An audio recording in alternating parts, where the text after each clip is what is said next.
Afternoon, everyone. Welcome to the Mayor's Commission on Climate Change. And thanks again to CalSTRS for generously hosting us. This is such a great meeting room. Unfortunately, we've got a few commissioners who aren't able to attend today. Commissioners Teal, Tanner, Mohana, and Weiser were all called away on other business, and James Corliss is ill. Thank you. We're expecting a couple of other people to come a little bit later on. We also have 3 commissioners who have to leave early today, and since we've got quite a bit to vote on, I'm going to try to move things along so that we can make sure we get our business done today. This is our first meeting in the new year, so I hope everyone had a nice, productive holiday and a good first month of 2020.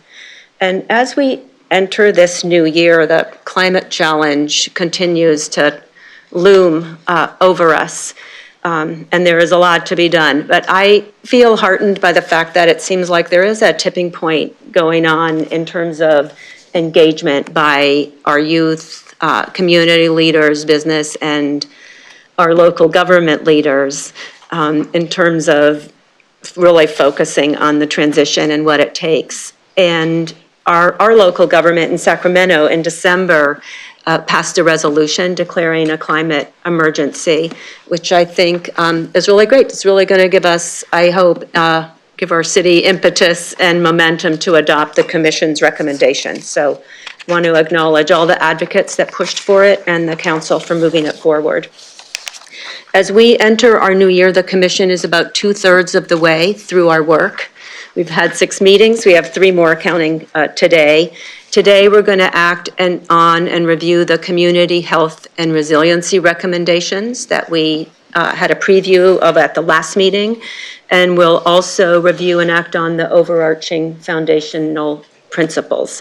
So that leaves the equity recommendations, our highest priority, and they have been the subject of many rich discussions. We'll hear first take on that work today, and then at the March meeting, again, review and hopefully act on those. And after today, we'll just have 2 more meetings. Kate's going to report in her progress report on the remaining work to be done, and we're on schedule to issue the final report in May. So unless there are questions on the agenda or anything pressing, we can move on to the meeting agenda. The public comment cards, as always, are available in the back of the room. And or on the table right outside. On the table right outside. So you can make an oral comment or a written comment. When you fill it in, please give it to Julia or Helena. And if you can turn them in as early as possible, that really helps us monitor the timing for the meeting. So we'll take comments during 3 of the agenda items. Agenda item 3 on the principles, agenda item 4 on the community health and resiliency recommendations, and number 5 on equity. And then at the end of the meeting, we'll have the usual public comment on anything that's not on the agenda. So thank you again for being here, and I'll turn it over to Kate Meese, the Director of the Local Government Commission, for the progress report. Thanks, Anne. So I want to give a quick review of where we're at to date. So starting out with the finance tack, we've all recognized the importance of financing and funding mechanisms to move all the things we're talking about towards implementation. So 2 meetings have been conducted to date to look at funding and financing options for the mobility strategies and then also the built environment recommendations. So there will be a final meeting to look over the community health and resilience recommendations after this meeting as well. We have KPMG as the finance tact host, and they will be developing a matrix of short, medium, and long-term options, funding and financing options, that will be presented at the next commission meeting. So that is really helpful that we've had them step up and agree to do that, and we're really appreciative to all the folks who've engaged in the finance committee. Similarly, we've been conducting business roundtables. Julia Burrows and Meg Arnold have been the key leads on both of those. So we will hear a report back in March on their progress to date with those meetings. In terms of community engagement, we've continued to work with the Equity TAC. We've got a great group who have been really generous with their time and with their input, and we've had a number of commissioners that have been engaged in that. Most significantly, Stephanie and April, who've attended most of those meetings. So we'll hear a little bit more about that process later on in the meeting, but just wanted to make you all aware of the fact that this continues to be a top priority for the commission. We have also continued to engage with the cities, most particularly around the city of Sacramento and their climate action planning engagement process and general plan update process. So we'll hear from both cities. West Sacramento will be ramping up their engagement efforts, and we'll continue to follow their efforts as well. So you'll hear a report from both of them. And then finally, I think we have a slide on the commission timeline. Our final two meetings will be March 11th and May 13th. And leading up to being able to adopt the final report on that May 13th meeting, our next meeting at March 11th, we will hear the final equity TAC recommendations. We'll have presentations from the finance TAC and the business roundtables. And then we will have updates from the TAC leads. So one of the things we've talked about is the need to, as we move forward with each of these individual sectors and the recommendations around those, to make sure that these strategies make sense as a portfolio as well, because it doesn't always, some of these strategies don't neatly separate. And so we'll want to have that analysis with the TAC leads, and we'll come back to you at the next meeting to kind of share the results and share their recommendations. So that is it for me. Any questions before I turn it back over? Okay. Okay, moving right along. Thank you, Kate. Next, we have the updates from both of the cities on their progress on their CAP and planning and engagement. So first, I'd like to invite Remy Mendoza. He's the City of Sac Senior Planner. Hi, Remy. Chair Stossel and Commissioners, Remy Mendoza with the City of Sacramento. I'd like to take a minute to provide you with a quick status update on the city's climate action plan. At this time, staff and our consultants are using the findings provided by the TACs, the Mayor's Commission, and our outreach efforts to develop climate action plan measures for greenhouse gas reductions. Our consulting firm, Rincon, is currently undertaking completion of the technical analysis for this effort. These climate action plan measures are also being informed with input from key stakeholders and appropriate city departments. We are currently on schedule to provide a final inventory, emissions forecast, and key CAP strategies to the community as part of phase 2 for our general plan and the climate action plan outreach.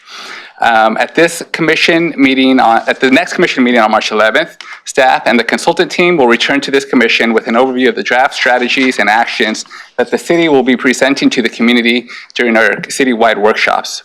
Additionally, we are also continuing to engage with youth.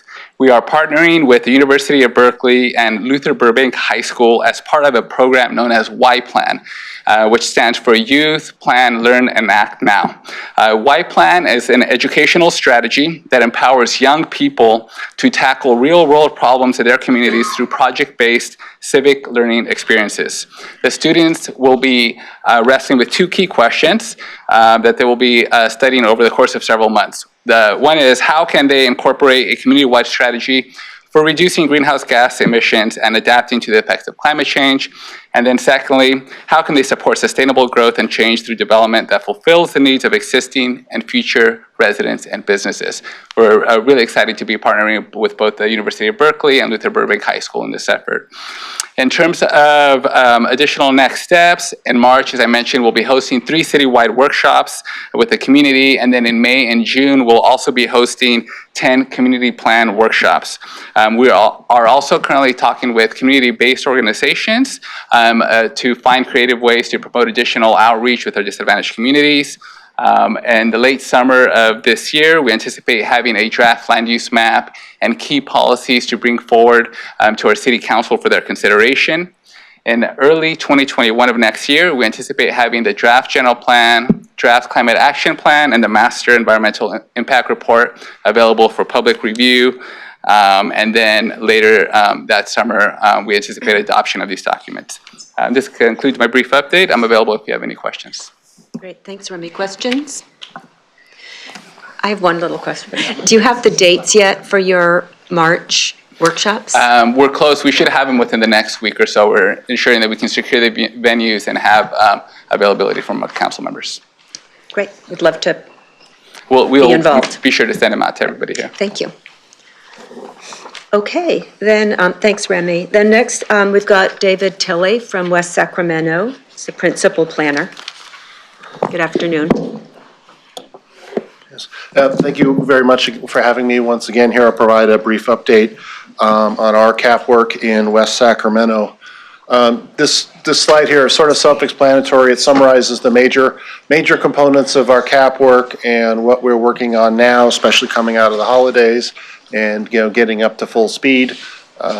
We need to get our inventory updated to use 2018 as a base year, ultimately set our targets, and then continue to work on the development of the CAP action measures that will be in the CAP that for now we are presuming will be based upon what this commission has determined and come up with during this whole effort. An important aspect also of this is making sure we're doing some internal training on many of these matters as well, so we can keep the CAP fresh, keep the monitoring and reporting going, and recognizing that a CAP needs to be a working document, not one that just sort of sits on a shelf. So it has its foundation in the general plan, but otherwise the CAP should be a living, breathing, working document. This is overall schedule. We're hard at work now. Our goal will be to try to finish this late this year or by around this time next year. Finish up. We have a lot to do because we are starting from our current CAP, which was done some time ago and is definitely not state of the art by today's standards, at least the way the space has evolved so rapidly. So, and we will be also getting into more of what this commission is producing coming off tonight in the health and resiliency one. We've already been dissecting what has come out of the previous recommendations. And so tonight, hopefully, will be one more big piece of that puzzle that we can take forward with our own work. And then lastly, we are fleshing out what our exact community engagement strategy is, how that's going to be rolled out. We really want to utilize existing channels of communication that are already out there, but I think our primary focus on is we will need to go to people rather than asking them to come to us. We may not even do anything of the fabled workshop format. And we'll also be looking for ways where we can do things really around data, statistically sound data, to help support these efforts, and a goal to try to reach as much of our community as we possibly can. As an effort like this, for it to be successful, certainly needs maximum community buy-in if we're going to move the needle on this particular topic. So we just had a full lengthy discussion just this past Friday afternoon till about 5:30, going over our different techniques and options here so we can get out into the community, which we still wish to do toward the more upfront portion of this effort and building upon what the Mayor's Commission has already done. So that's sort of a summary of where we're at right now, but we are going on this in earnest, and it's good to be there and have the foundation set forth by this commission so we can continue to build upon that. So with that, I'll be happy to answer any questions you may have. Great, thank you. Questions? Comments? All right, thank you so much. Sure. I'm glad that your engagement strategy is going to be fun. Yes. I like that. Okay, thank you both. Next, we're going to review the overarching foundational principles that the Local Government Commission has been working on with input, especially what we got at this last meeting that we had. Julia Kim from LGC will present the recommendations. I think after Julia does that, I'll ask either Stephanie or April, I'm not sure which one of you is on call to do that, but to let us know the equity TAC feedback on the recommendations. Then we'll have public comment, and then the commission can discuss and hopefully vote. Okay, Julia. Excellent. Great. Thank you, Anne. Good evening, commissioners. Just wanted to provide a quick overview of the foundational principles, which are included in the background materials in your packet. also included in all of the materials that you saw out on the table. These foundational principles are intended to be part of the Commission's recommendations to the mayors to guide the city's implementation of their climate action strategies. These are the key lenses that should be used in reviewing all of the recommendations coming from the Commission for each of the sectors for built environment, mobility, and community health and resiliency. And equity should also be the forefront consideration through which all the foundational principles should be implemented to ensure that the cities are making decisions that account for the fair and proportional distribution of impacts, opportunities, resources, and costs. Later today on the agenda, you'll see that there is an equity discussion where the Commission will hear more about the preliminary equity strategies from the equity TAC. And again, just wanted to highlight that, I think the Commission is only going to be voting on the foundational principles, but we want to make it really clear that equity is really at the forefront of this discussion and will also be the key lens in which we'll be asking the cities to review all of the Commission's recommendations through. Just wanted to provide a quick overview of each of the foundational principles. In terms of urgency, it really recognizes that urgent action is needed to avoid the worst impacts of climate change, and that achieving carbon zero needs to be a responsibility that's shared across all city departments, as well as with private, nonprofit, and institutional partners. In terms of advocacy, it recognizes that we need state and regional policies that enable and encourage the implementation of carbon zero strategies, not just in the cities, but across the region and state. As for accountability, this recognizes that we need measures of accountability to ensure the achievement of carbon zero strategies and the vision itself through public reporting, staff assignment, and thorough integration of carbon zero in all departmental priorities and operations. In education, successful implementation of carbon zero strategies will require continuous public and business support, engagement, and partnership, and education needs to be part of every measure. And lastly, financial and economic sustainability. This recognizes that strategies need to be pursued in a manner that is financially viable while creating and preserving jobs in order for this work to be sustained over time. And with that, I will turn it over to Anne, and we look forward to the discussion. Thanks, Julia. Just any clarifying questions on the presentation, and then we'll go to the equity? Okay. Which one of you? Stephanie? Or, all right, Stephanie, thank you. So it's been an interesting journey to get to this point, to say the least. We heard in the earliest meeting from our colleagues and friends in Oakland about how not to come up with a plan that does not take into consideration the communities that are most affected by climate change. And to not include those voices early on was a big caution that I certainly heard. And so we've come to this point in time where, we've had some serious discussions about equity, including defining exactly what it means, which has been key to the discussion because equity means different things to different people. And one of the concerns that we heard early on, and I think we'll probably continue to hear because of the sense of urgency that we all feel, is that community engagement, authentic community engagement, really does take time, and it takes a lot of patience, and it also takes a lot of rethinking of what engagement really means. And so we had conversations in our equity roundtable meetings to really understand and get us to that place where we all agreed on what equity really is. And in having those conversations, we also realized that equity it's an overarching focus. It's not just a separate thing all on its own.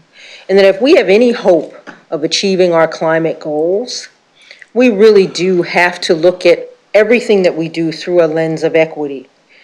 Or we're going to risk leaving out those communities that are most affected by it and oftentimes have the most innovative solutions.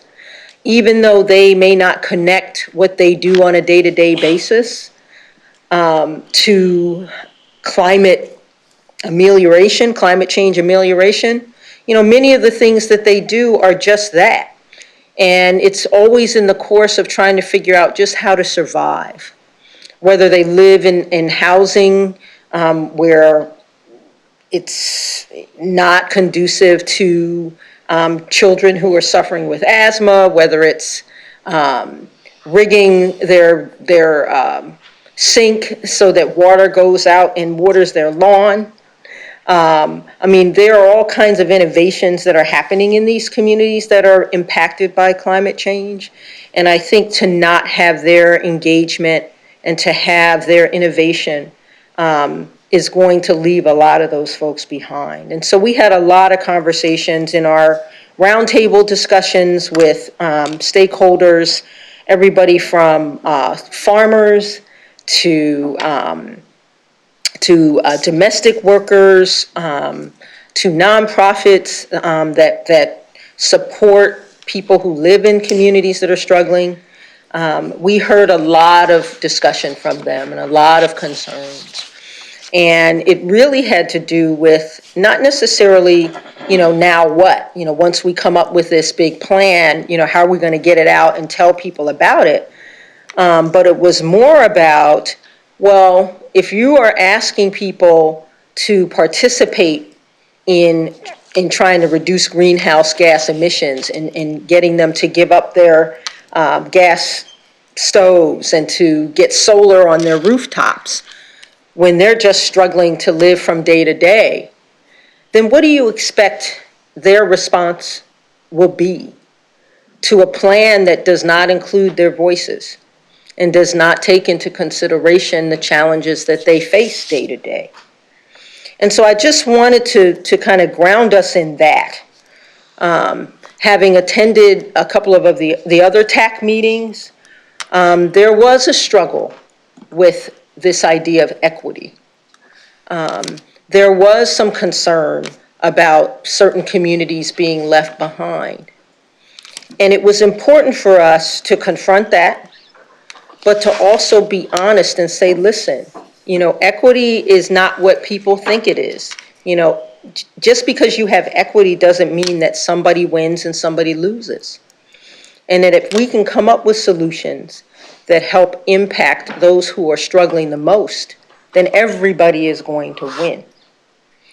And so I want to acknowledge the folks on the commission who have spent many hours having these conversations. Lori, of course, and April, and Meg participated as well. And also Anne, thank you so much. Just getting us together and forcing us to really have those hard conversations about what equity truly is. And so when you see these equity recommendations, they really did come out of a lot of struggle, I would say, at times. Julia was also there. Thank you so much. Thank you, Local Government Commission as well, for taking the time to do that. And so what you see under the preliminary strategies are the result of that work. And so I know we have some time later on the agenda to dig into them a little bit more, and I'd like to allow for that time if that's okay. But I just wanted everyone to understand how seriously, we're taking the issue of equity and making sure that no one gets left behind. Okay. Thank you, Stephanie. We have this as item a more detailed discussion about the recommendations as agenda number 5, and I just wonder, after your comments, if the commission would like to take it up now. I'm happy to do that. Does Yeah. that I'm work happy for to do that. people? Dovetails Okay, nicely. I so think that- April, do you want I to don't want to lose the walk through the richness first of what part? you just said. Okay, so let me just get organized here.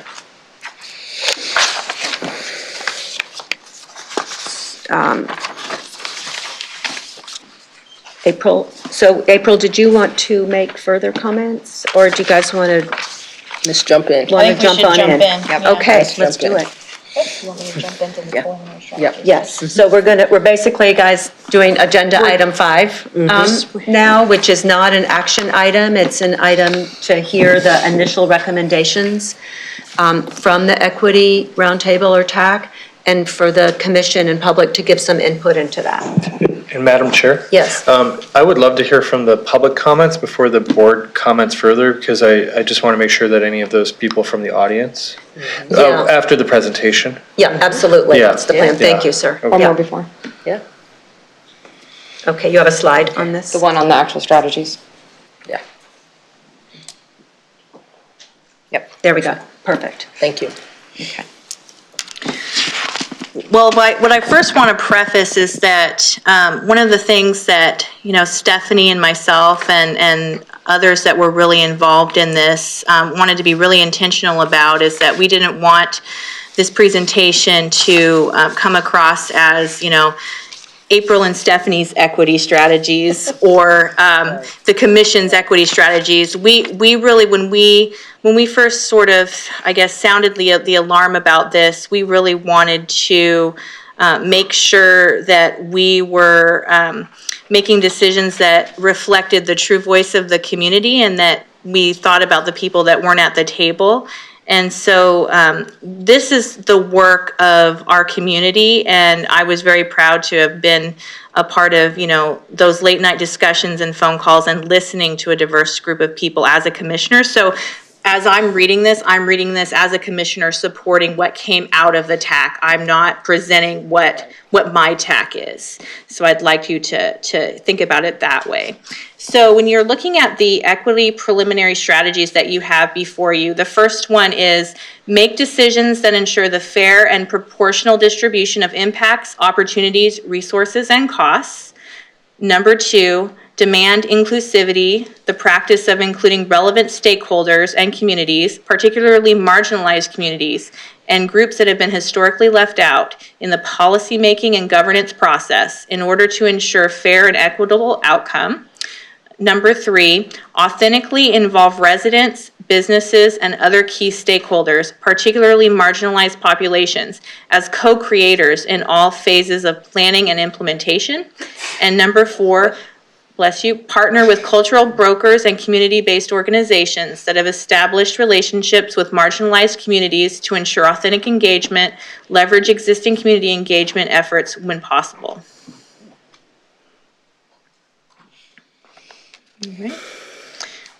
So I just want to say that I strongly, as a commissioner, strongly support these preliminary strategies, and I look forward to hearing the public comment and any additional nuance that could be added. And I just wanted to add to just a couple of other observations, and thank you, April. I second her comments regarding our role as commissioners and really wanting to bring forward the voice of the community. And so there were some things that we heard over and over again that were themes that came out of these discussions. One, that there needs to be some significant changes to the community engagement process so that it's really, truly authentic and that we're not bringing to communities things that are already baked in and then telling them, here's what you need to do. Secondly, we really thought it important, or at least I heard from our colleagues around the table, how do you define marginalized communities? And then a follow-on to that is, and then how do you prioritize where you begin first? And given the inclusion across all of the TAC recommendations, this term marginalized communities, does it make sense for the equity TAC to make recommendations for how the cities should identify marginalized communities? Whether it's, partnering with SMUD and Jose, whose presentation we heard, showing us the heat maps around sustainable communities work that SMUD is currently doing. And then how do we have a better understanding of what and where the burdens are and how they differ from community to community? And that you can't treat one community the same as another necessarily, or there's not one uniform definition of a marginalized community. And then how do you harness the inherent community resilience, innovation, and power? And this idea that equity is not a zero-sum game and that we can all win.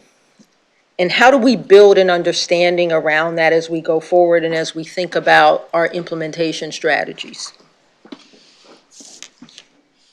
All right, thank you. Kate, did you have a, you're okay. She covered it. Just before we move to the public comment, I know Commissioner Pope-Harden was also involved in some of these discussions, and I want to congratulate you too. We just heard about your Morrison Creek grant, which is fantastic. I don't mean to put you on the spot. If you have a comment or want to tell us about your grant, that'd be great. Talking about investing in marginalized communities. In South Sacramento, we just got a planning grant to look at Morrison Creek, turning it into a walkable, bikeable path and amenity for the community. Currently, it's locked off and gated, and we've had absolutely no access for over 25 years. And so now we're going to look at opening the gates and letting the community actually turn something that's been blighted into something that's beautiful.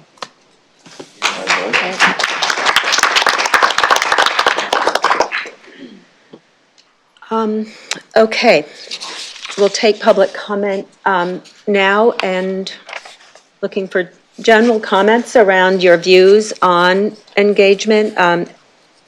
Hey, don't start the clock. And particularly if you have comments on the recommendations that were up on the screen, that would be great. Okay, I'm not sure if it's Denick or Derek Bruner. Thanks. And when you come up, if you could please identify your organizations.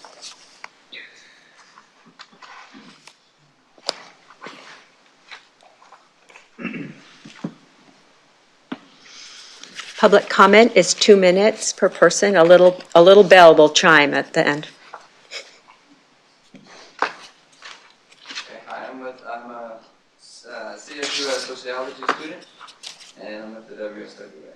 So, given the number of us here today, commissioners, I hope that you will take it upon yourselves to understand the severity and the urgency of this matter.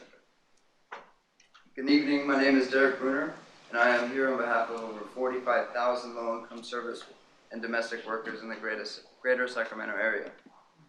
I am a CSU sociology student who has lived in many different parts of the state my entire life. You cannot begin to address the negative impacts of climate change or global warming without it also addressing poverty and its root causes, because the same forces that perpetuate climate change also perpetuate poverty conditions.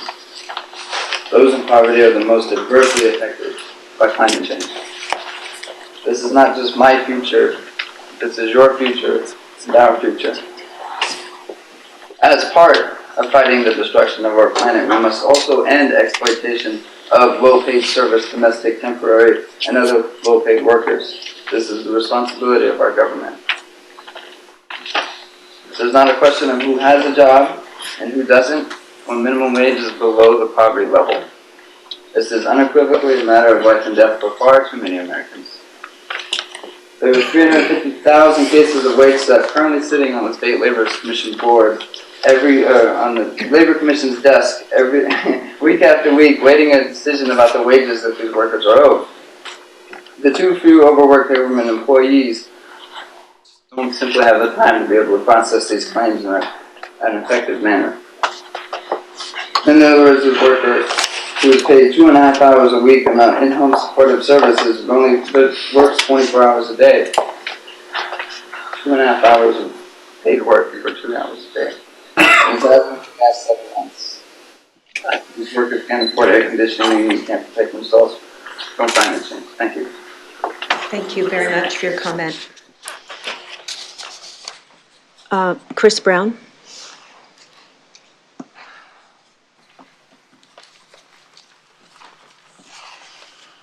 Good afternoon. My name is Chris Brown, and I am with the Sacramento Climate Coalition. We were organized a number of years ago, originally around the oil trains fight, and most of the people impacted in Sacramento by that proposal are folks that live along the railroad tracks, where you already see higher rates of asthma, as you do in the areas where there's industrial development, including light industry here. More diesel engines means more asthma, more COPD, more impacts on those communities. And which communities live there? The poor and people of color, because of past historical disproportionate decisions in this society. I would recommend that you add that to the number one thing here. These are all good, but there's nowhere in these 4 recommendations that it recognizes that we already have historically disproportionate impacts evident in our community. And while it does call on people in those marginal communities to be involved in future decision-making, it doesn't right now recognize that they're already impacted, and I think that would make it stronger. Thank you. Thanks, Chris. I think that's something we might look at for inclusion in the document, either in the principles or in like the supporting text around it. Okay, does anyone else from the public wish to speak right now? Okay, I'd like to open it up then for commission discussion. We're anxious to hear your input on the 4 strategies that were up on the screen or in your materials. And then we had 2 specific questions. Helena, can you put the questions up?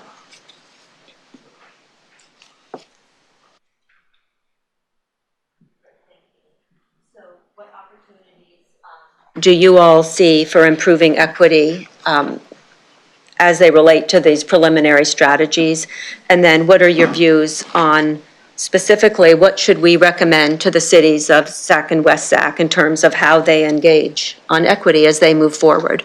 And I really think that's one of the most meaningful things we can do as a commission, because in order for the cities to be successful, they are going to need to get this equity piece right from the get-go. So the more clarity and perspective and insight we can give on that, the better. So with that, I'll open it up for discussion. Commissioner Hanson. Thank you, Madam Chair. I kind of wanted to come back for a second because I thought Commissioner Bray's opening remarks were very insightful, because it did remind us of the presentation we got from the city of Oakland and sort of their faltering first efforts and their more successful follow-on efforts. I think that when they came to talk to us, they were at the beginning of implementing some of those things. So we don't yet know how it is translated back to the ground.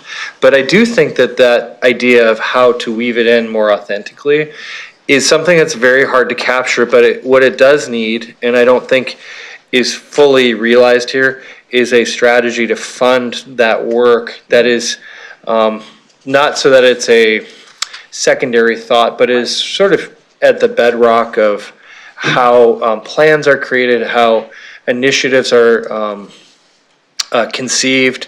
And I, as I look around the dais, we've got people from very important agencies sitting around this table. Certainly, Mr. Lee, I know his agency well as a board member.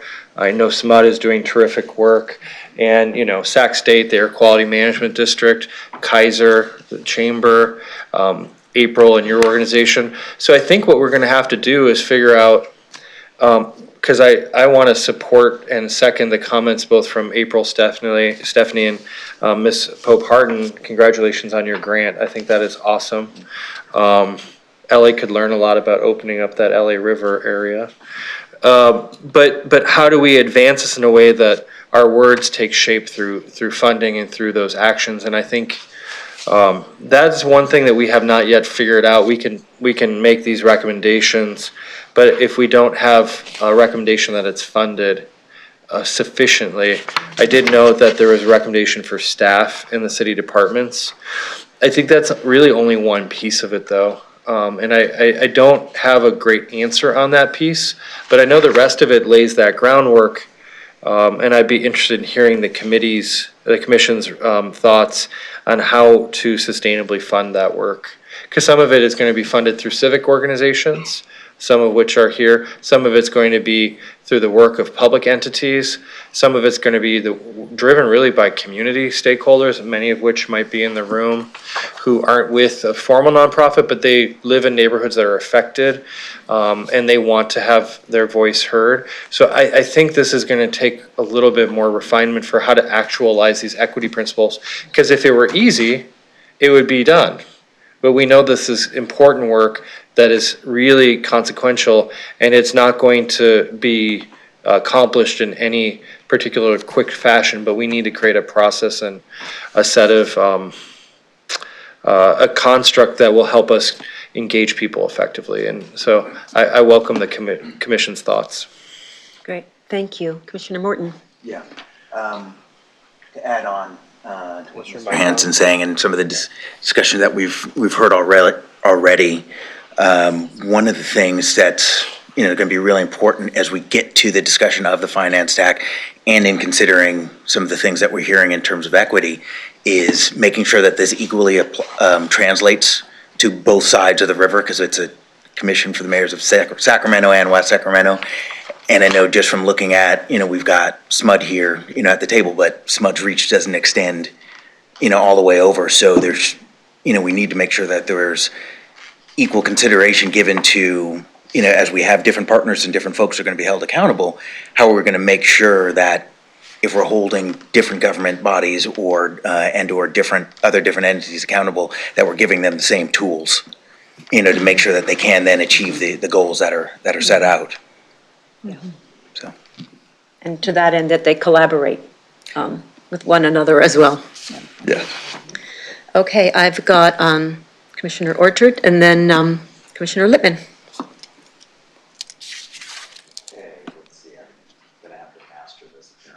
It's hard to tell whether it's on or not. I have waiting in queue, so it looks like it's green now, so it's working. Just a couple of thoughts. One is I want to endorse the comments that were made earlier about that one solution doesn't fit all when we're looking at addressing climate change, especially with regard to marginalized communities. I think that, in looking at how we address that, it must be a response that is unique to the needs of that marginalized community, and it has to be determined by the community what they value most. It shouldn't be those of us sitting up here, nor should it be the city staff. It really needs to come, I think, from the ground up, and I think that because different communities have different unique needs when you're trying to face these things, and so I would say that part of what we want, or I would recommend to the cities, is that there has to be a strategy for that grassroots feedback into it. I also want to comment on the fact that as we look at this, it's sometimes very tempting to do these things in silos. And, I think our first speaker tonight spoke about the fact that you cannot address climate change adequately in marginalized communities until you deal with the issue of poverty. So when we're looking at climate change, it needs to be integrated into a holistic approach, I believe, in these communities that have been marginalized for a long time, so that we're looking at access to transportation and healthcare and education, because if you just focus on one thread without understanding that you're trying to knit a tapestry for success in the future, then I think we're going to miss and leave people behind. So I think looking at how do you engage more broadly on these other issues, obviously looking at it through a climate change lens, that I think will be more successful in these communities if we're taking a more holistic view. I really endorse the idea that we come up with a definition of marginalized communities, because I think, like equity, there'll be multiple definitions if we don't come up with something. So I endorse that. And then on the first item, I think at the first item in the recommendations talked about equitable distribution of resources. And I think we might need to just acknowledge that when you're talking about equity, that we may need more resources to flow to these marginalized communities than an equitable distribution would necessarily call for. So those are my comments. Thank you. Thank you, Arlen. Is that what the word proportional is getting at? Yeah, exactly. Yeah, okay. We talked a lot about that, and that was the idea of using proportional rather than equitable, because it's not that it would be the same, it would be proportional to impact and historic. I think we might want to clarify that so it's clear, just a little bit clearer.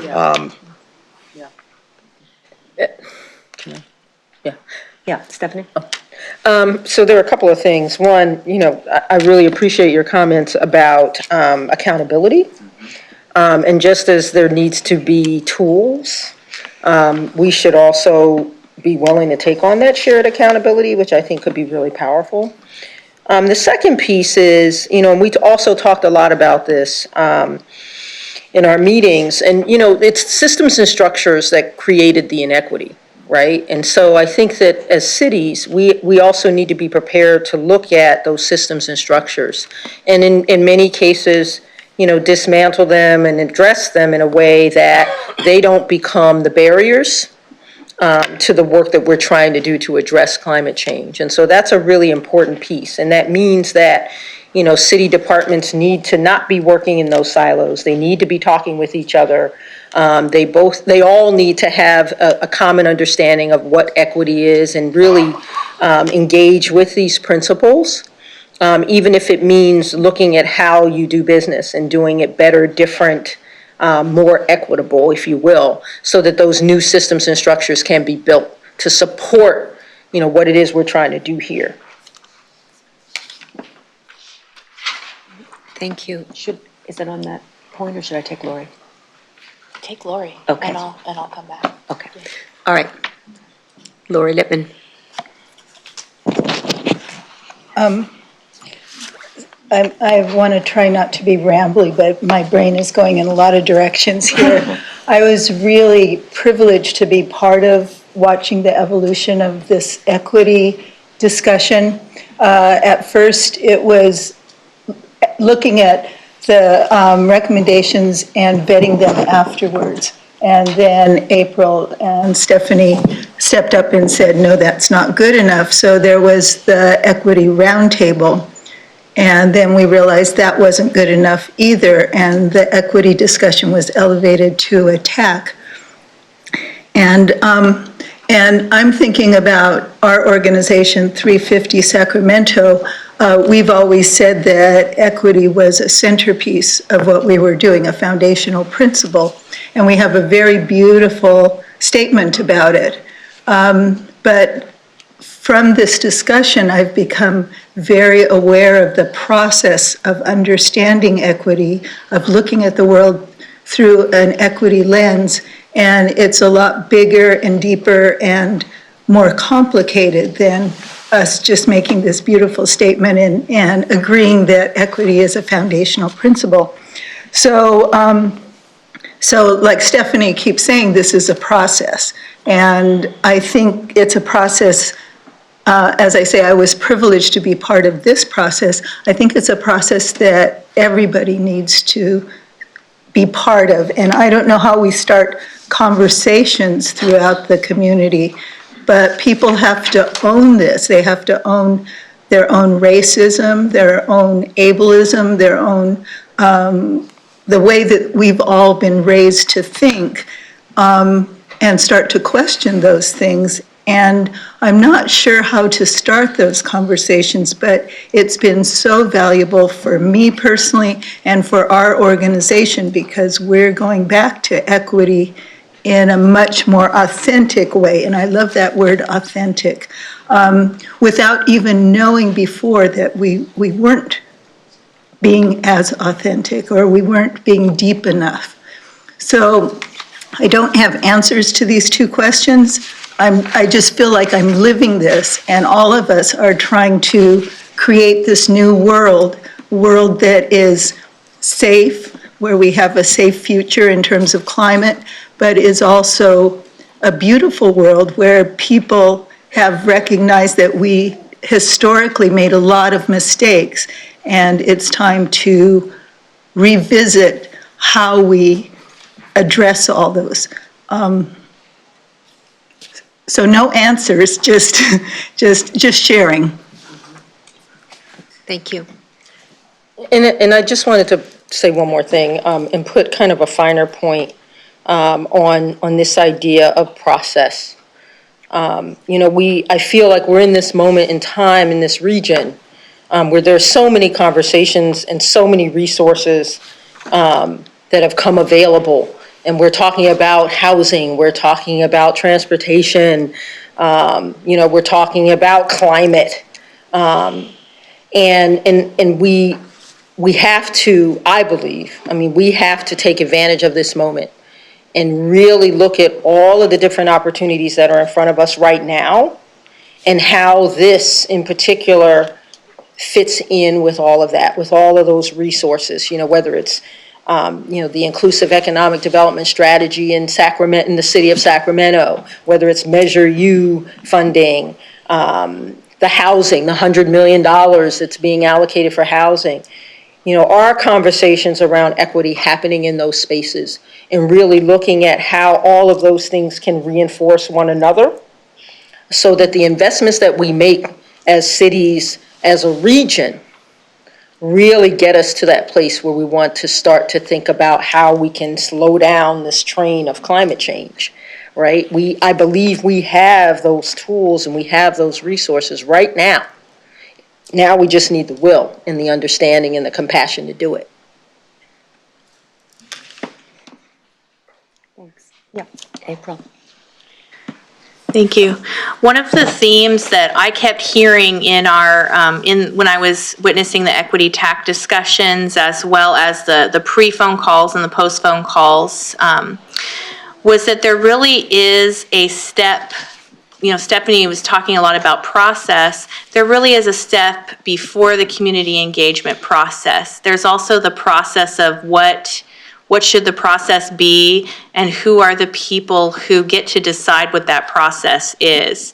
And that sometimes when, well-intentioned people in powerful positions or named positions get together and they say, well, of course, I'm going to go to all of the communities with this process. And since I did the road show and I went to them and I talked to them, even if it's the most authentic conversation and you still treated the person like they were the most important person in front of you, you still got to be the one who decided how the process would roll out. And so what the equity TAC really has taught me is that there is a pre-process to that process. And we've all done a lot of really hard work here to march toward the May meeting and to get started with the final report that's going to go to the mayors. But that's really when this really begins, that the community is going to be doing the hard work to actually make sure that we implement all of these strategies, and that we want to make sure that we do that process right as well, that we make sure that when we have that final report and that we go out into the community, that the process is reflective of what the community wants and what the community needs, and that everyone sees it themselves in that process, as opposed to, as my colleague mentioned, we don't want it to just be, here's all the things that we baked and we're showing it to you, react to it. Because even the most well-intentioned process can still have a lot of power differentials baked into it if you don't really be intentional and involve all the people into, how are we going to do this? How are we going to get the input? How is the input going to be vetted? How is it going to be taken up to where it needs to be taken up? Thanks. Yeah, Naila? So one of the things that I see kind of missing from this conversation is around displacement, because if we really are talking about funneling this much investment into some of these communities, we have a high potential of gentrifying these communities and displacing folks. And so I think we need to be thinking also intentionally about how do we protect these communities and preserve them in a way where they can still be these communities and we're not just setting them up for something better. And I say this coming from my Morrison Creek experience. I think that's one of our biggest fears if we talk about putting a wonderful creek in South Sacramento right next to where marijuana dispensaries are. Are we just going to have a whole bunch of folks, riding their bikes, smoking weed on a beautiful creek that this community built for them? No. And so we need to be thinking intentionally about how we're preserving these communities. And because displacement and gentrification is real, we also need to make sure that we're being flexible enough so that if communities are displaced, the resources can meet the people and not the physical place. And so we need to be thinking that through. And And then I think it was Chris brought up the point, it's off of Chris's point made me think of this, but expediency around these communities have historically been disinvested. And so we need to wrap it, like the rate, we need to be very intentional about the rate that we're putting investment in. And I think it needs to be rapid. We're not just starting all at the same place. We need to get these communities up to speed as soon as possible. And then my last point is I think we need to make sure that it's also simple, the way that we're implementing this. It's not the community's job to come up with solutions. There are people who get paid a lot of money, planners who went to school who would love to solve these problems. And not to say that they speak for the community, but to say that the solutions for the people who are living in these homes that have been in communities that have been disinvested, the solutions just need to be simple for them. So that's all. Okay.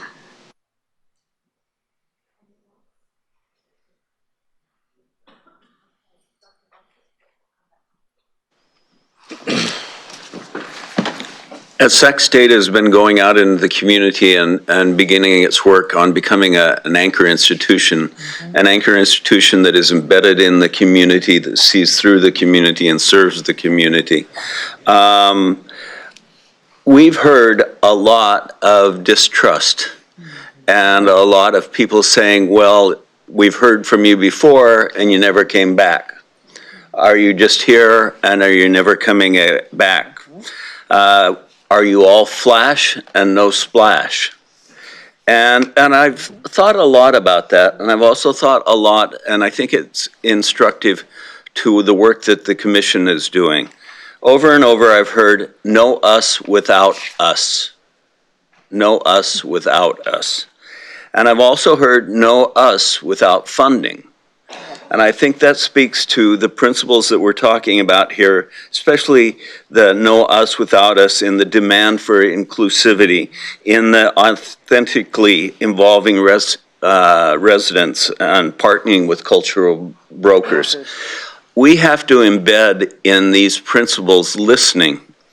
And listening is just as important as anything else, because if we just come out and do this, it will all be just splash. Just flash and no splash going forward. It's not enough to just define marginal communities. We have to be part of those marginal communities, and we must embrace them and not be separate. That's why our new strategic plan will be called Beyond J Street, okay? Getting out of the ivory tower and really making a difference there. And I think there are lessons to be learned.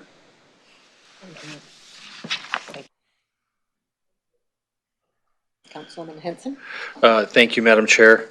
One of the things that I think could provide a template for some of the conversation is when we were looking at some of our public housing assets, we got a grant from the federal government called the Choice Neighborhoods Initiative Grant.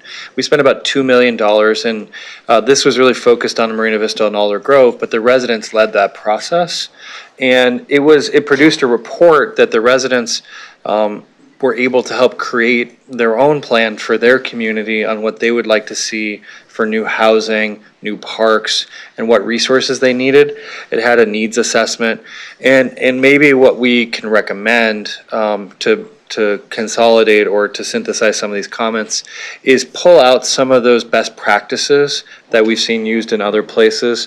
Some of them may come from other cities, some of them may come from agencies at the state or federal level, but it would be helpful for us to have some analogs that will help us sort of guide, particularly city staff and the West Sac City Council or the City of Sacramento Council, so that we can invest in those processes that are most likely to produce the results that we're hoping for with this equity set of principles.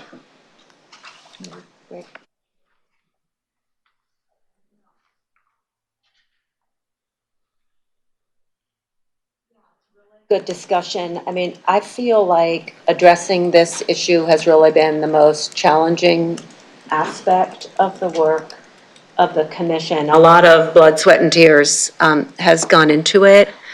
I echo a lot of what Lori said in terms of what I learned. I wish I knew the answers but I've learned a lot. And what I really hope is that we can bring forward kind of the depth and thought that's gone into this, bring it forward to the cities so that you don't have to reinvent what we've learned here, and that everyone on this commission can support the cities in moving forward with this engagement in a way that is inclusive, authentic, and collaborative. So I just thank everyone on the commission who's put their heart into trying to sort through this, and we'll be back at our next meeting in March to talk about it further and hopefully act on some recommendations. I think we got some great input here today. So thank you, everyone, and thank you, members of the public who've been involved in pushing us on this. Okay. Go back to foundational. Yes, so thank you. What we will do now is go back to the foundational principles. Just take public comment. Yeah. So Helena, if you can pop those back up onto the screen, and we'll take public comment on those. Actually, first, is there any input that we should know about from the equity TAC on the foundational principles?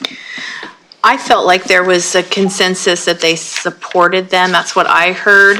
And I also heard that many of the equity TAC members who were at the last commission meeting, when we saw the first iteration of this chart and they didn't see the equity up top, it was confusing. And so this visual, I think for those that I heard from, provides a more complete visual of how we're asking the lens to be created for which these recommendations will be filtered through. And then I, as an individual commissioner, also agree that this is a much more complete and accurate presentation just visually.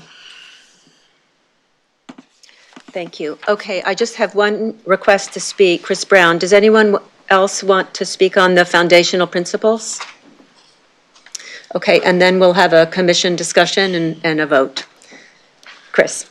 Hello, I'm back again, and it's a pleasure to congratulate you on this great set of foundational principles.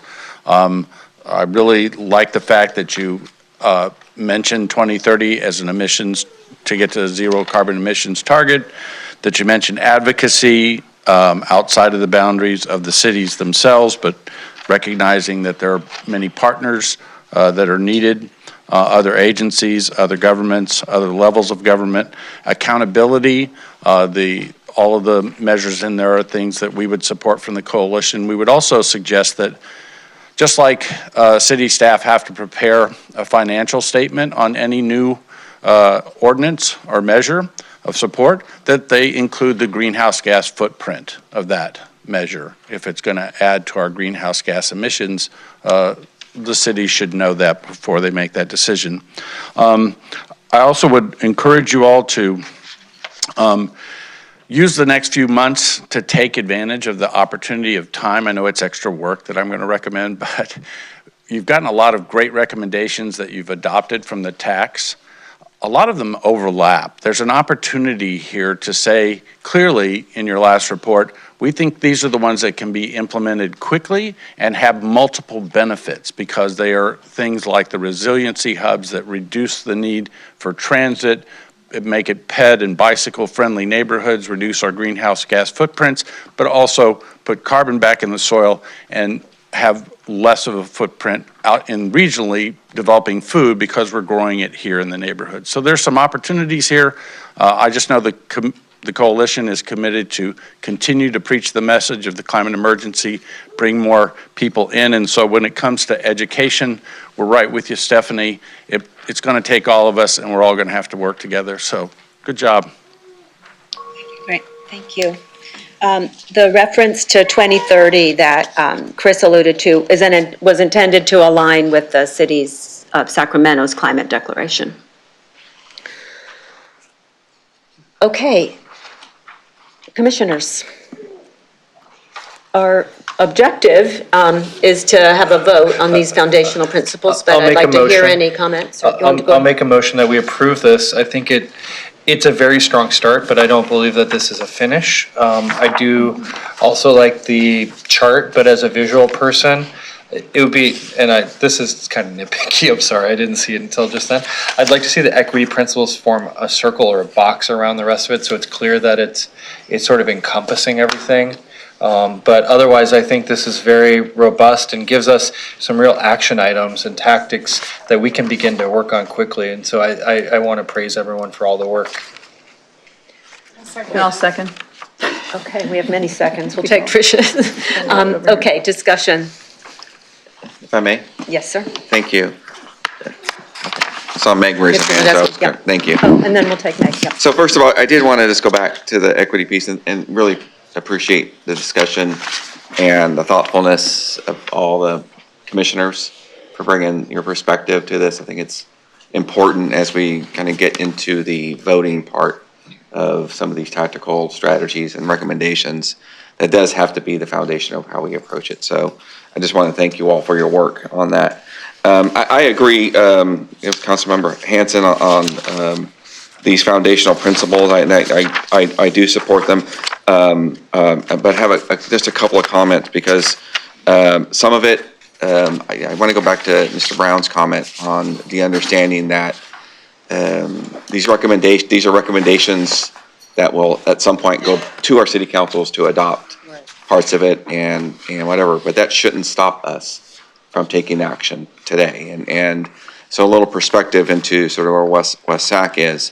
We've had some discussions around this Climate Commission's work as a specific issue kind of came up. David Tilley came and did a presentation on our climate action plan, so it gave us some time to discuss some of these things. This week we'll have our city council's strategic planning session where we're talking about priorities for the year. So from my perspective, the clock has started. We're running. We're not waiting for May. No offense to anybody on this board or this commission, but we've got to go. And so it's with that perspective that understand that asking for this in urgency and priority is already there. And I think there's ways that we can sort of start working toward that. The climate action plan is a formal plan where a lot of this is encapsulated, which deserves and is mandated to have the process it have. But there are things, as I think one of the comments I heard from somebody earlier is that opportunity, the real trick to the equity piece and to how we approach this in general is there's going to be opportunities that come that we just can't say no to, whether it's a transit-related issue or whether it's some other public works grant we receive that we're going to have to try to balance it all to move forward. And I think the foundational principles sort of get at that. I'll note that there are some ways that folks are ahead of us. Sacramento, I think city voted on the 2030 timeframe. We have not. And so, but this does make a recommendation that we work towards it, which I'm okay with. And we'll talk to the council about that. And so the council can take a position on it. I did want to address this one piece, and I'm hoping the commission kind of sees the need to kind of address how we would address this. So back to sort of how we're going to hold it on the accountability piece. So in our city, we have, we're not quite as big a staff as our friends across the river. And everybody sort of knows just about everything going on in the city. We work together quite a bit. The teams do down the staff level. And I want to, what I see is the opportunity in here is around the senior staff level. In my mind, that's our city manager. So again, this is where I think we're starting this application of how we manage this. We set priorities this week on what we should be working for, and I'll be advocating for the Climate Commission and some of the things we're working on. And you'll see parts of it in different strategies, whether it's the transit plan we're working with our friends across the river or bridges or other areas of work that we prioritize that will connect back to climate change. But during the year and at the end of the year, our city manager, we hold him accountable to that. We're not a paid professional council. I think most folks on the commission know still hold day jobs all of us do during the week. So in the city manager council dynamic, he's our chief executive, and this will be his priority. And so I'm just guarded against the notion of having somebody else take that role, because we got to manage resources to what's best for the city. We're going to hold him accountable for any work on the climate change. And he reports, we have no other staff members. So I hope commissioners understand that's just a little bit of a nuance I want to add to this. I get the need for accountability, but in our sort of situation, that's where we kind of hold the city manager at this highest level of our government to be accountable to us as a priority.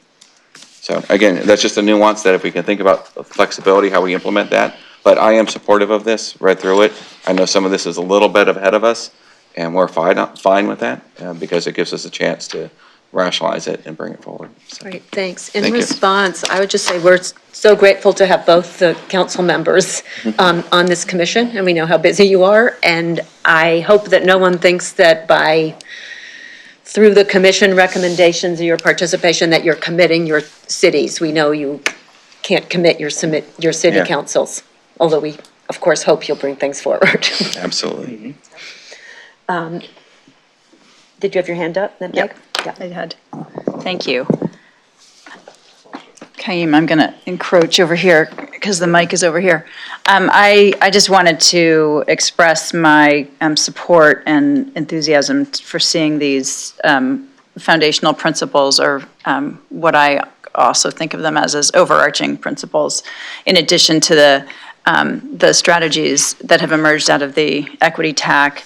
I think these are elements that we have seen arise repeatedly in the work of all of the TACs, and that cut across many of the recommendations coming out of all of the TACs. And I think because of that, it's important to recognize them at this sort of overarching or foundational level, and really appreciate that being called out. This feels to me like a first step toward, or a first component of that final report, where we're going to be doing that rationalizing and level setting across all of the various recommendations. And this is sort of the first pass at that. So I really appreciate and value having these.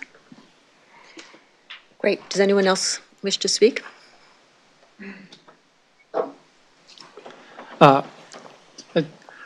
Firstly, I just want to appreciate all the comments, and I really support this too. But from what Councilman Member Nadesma's comment about, he will hold, or the council will hold the city manager accountable for that. That makes me thinking that, how we can hold all the, public agency heads to be really think strategically about these foundational principles, and how to really, when like Aaron and Alberto and us, when we try to develop our strategic plan or annual plan, how to really incorporate these funding principles into our plan. That is one of the most effective ways to really, implement this. And is there any way, this commission will have some workshop with, lots of organizations and say, hey, guys, you guys need to do this. It's kind of like educational, session. Just try some thoughts I want to share. Yeah. Great, thank you. Yeah, I couldn't agree more. I think there's a consensus, really, and people have all mentioned it during the past months, but that in order to implement these recommendations successfully, you have to have a strong governance institutional system in place for it to happen in the first instance, and then for it to be something that lasts. I do want to say, though, sorry, I'll come right back to you. You're not the first one who's mentioned that, in terms of implementation, how do we share with the cities and the councils? And if the commissioners, as many of you as are willing to sit down and be part of those types of roundtables or educational sessions, I think it would be wonderful. Back to you. Yeah, no, that was going to be my point, because I couldn't agree more, Henry. I appreciate you sort of stepping into how your organization might further our goals, right? We can, and I think that's one of the warning signs I'll give the public is Steve and I represent probably the largest organizations here that are going to affect change. And we know the work we have to do in our respective cities to change ordinances or change policies to align with this. But I think I can speak for you. We can only control. Harlan's organization might be bigger. True. And that's of note. I've heard. Thanks, you just threw me under the bus. No, but I think the warning sign is for the public is to understand that we're not in this alone ever, right, as a city. We depend on our partners, and I appreciate Commissioner Morton's comments earlier, is that it's going to take everybody in the community coming together and sharing in these accountabilities. And if we don't do what we say we're going to do in West Sacramento, I'm going to hear about it from somebody in this audience or my fellow commissioners or residents in West Sacramento. And the same with Councilmember Hanson. And I think that's where I've always been guarded around this because we do depend on partners from across the spectrum to support us on housing issues, transit issues, and energy issues. And I think it's important to hold each other accountable. How are you going to work with us going forward? And I'm not going to bring up our shortcomings on one end of the spectrum in our energy sector, that we do have a shortcoming that's going to make it very difficult for us to achieve these thresholds. But we're going to try to work with them as best we can and look for other solutions while we are. And we'll kind of manage upon that. But I appreciate the thought about how other organizations, I would ask these commissioners work with partners to maybe as nonprofits, how do you help us engage communities or engage other areas? I'll bring up one that we're going to vote on here, Sacramento Tree Foundation. It's not West Sacramento Tree Foundation, but we can certainly have them be more active in West Sacramento. So again, those are kind of things I'm thinking about. Great. If there aren't other comments, I'll just share that 3 of the absent commissioners, Weiser, Corliss, and Mahana, all asked us to express their support for these recommendations as well as the ones on community health and resiliency. Okay, so maybe with that, we'll call for a vote on the motion to bring forward into the report the recommendations. All those in favor? Aye. Opposed? Abstentions? Great, very good. Okay, the motion passes. Thank you. Okay, next is the presentation on the community health and resiliency. This is the final presentation from the TAC. We gave you lots of input last time. Are you alone today? No. Oh, okay. See, Dan is staying, and are you going to wait? Okay, we've got Kathleen Vey from SMUD and Dan Wu from the Office of Health Equity with the state. Right. Thank you, Chair Sassbaugh, Commissioners. It's great to be with you. Yes, I'm going to kick us off, and then Dan's going to conclude so that it's a little cleaner. We're going to go as fast as we can through this so we can maximize our time for public comment and your discussion. We want to thank you for your leadership and encouraging our Technical Advisory Committee to be as ambitious as possible and come up with actionable recommendations. And I want to recognize the TAC members. There's a few of them here in the audience who worked so hard, thank you, yes, through a lot of these discussions, and especially hearing now, you know, the preliminary equity proposal and the foundational elements. We see threads of a lot of discussions that occurred in our TAC and then in the others as well, and that's really gratifying to see that continue to develop. So to start with, so these are the 3 large areas that we covered in our TAC. After much discussion, the recommendations were boiled into these 3 main areas. They were, of course, all intended to really focus on greenhouse gas emissions reduction, but also had the charge of increasing community health and our resilience to climate changes.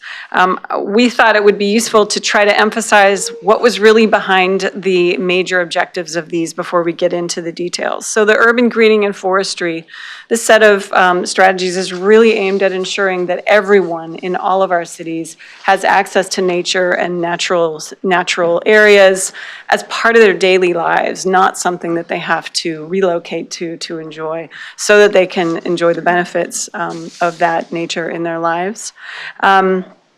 And in terms of, and also on that one particularly, that we correct the disparities that exist in things like tree canopy throughout our cities, the point that Chris made earlier. Sustainable food systems, really this is about ensuring that no one in our cities goes hungry, that we have access, that we all have access to quality food at an affordable price that is as sourced as close to home as possible, and that we prevent food waste, which is a major source of greenhouse gas emissions, eliminate it as much as possible, and where we can't eliminate it, provide good uses for other products from it, like compost. And then finally, the community climate resilience arena. This is really an effort to help us expand our physical infrastructure, but more importantly, our social infrastructure. Again, to improve health and also get us ready for the changes that are coming. And I'll note too, with regard to the discussion on equity, that this work can really help us mobilize all the different aspects of our society, because the lack of equity and the disparities that exist today are really holding all of us back. And we know that from the Brookings Institute report. We know it from many other experiences. So some of the strategies inherent in this area will help do that. So we can start. We're going to be highlighting just the changes that we made since the last meeting. We're not going to be going through all these tactics in detail. And we did receive some recommendations, some additional comments. So we have new deadlines as measures of accountability for all of the tactics. We clarified the responsible party. In certain cases, it's the city. In other cases, it's partnerships. We made recommendations more concrete and actionable, particularly in that last element. And then we reprioritize tactics where that was appropriate. So for urban greening and forestry, we're looking at expanding green infrastructure defined fairly broadly to ensure that all neighborhoods have access to green space within a quarter mile by 2030 and a baseline canopy of 25% by 2030 and 35% by 2045. And that should start with work in our most disadvantaged communities today that experience less nature and less tree canopy. And the natural areas aspect of it is inclusive of not just trees and not just initial planting of trees, but the nurturing of them, stewarding them so that they can provide those benefits, but also includes things like bioswales, rain gardens, urban agriculture, native and pollinator habitat, and then also the lowly shrub for its carbon sequestration potential. Yeah, Arlen hears me talk about shrubs probably more than he likes. So that is our focus on urban greening and forestry. And again, the major changes to this tactic were tree planting via partnerships. So this is not just the cities alone. This is the cities with the Tree Foundation and hopefully with many other organizations that get involved in tree planting to help accomplish this objective for all of the benefits. And then we also proposed new tactics on water conservation to help with the survival rates of trees and also just drought mitigation. So that's things like leak detection, mulching, and the implementation of new gray water ordinances to capture that water use for outdoor landscaping. So that's a very quick summary of our urban forestry and greening strategy. And at this point, I will turn it over to Dan to finish up. Excuse me. Thank you, Kathleen, and good evening, commissioners. So the next strategy, as Kathleen mentioned, really is about sustainable food systems. We went ahead and updated the language to make it more concise, along with adding a definition of what it means by local. Here, looking at a 2-mile radius. Obviously, sourcing even more locally would be great. 200. But that's the 200, definition. Dan. You said 200. 200. Oh, what did I say? You said 2. 2. That is hyper-local. Yeah. That's our next frontier. That might concern some folks. So the renewed revised version is to increase food security and access to healthy, affordable food for all communities while supporting a regenerative food system. Again, we're looking at sourcing 25% of our food locally within a 200-mile radius by 2030 and 40% by 2045. And again, we're wanting to tackle the huge issue of food waste, looking to reduce by 50% by 2025 and 75% by 2030.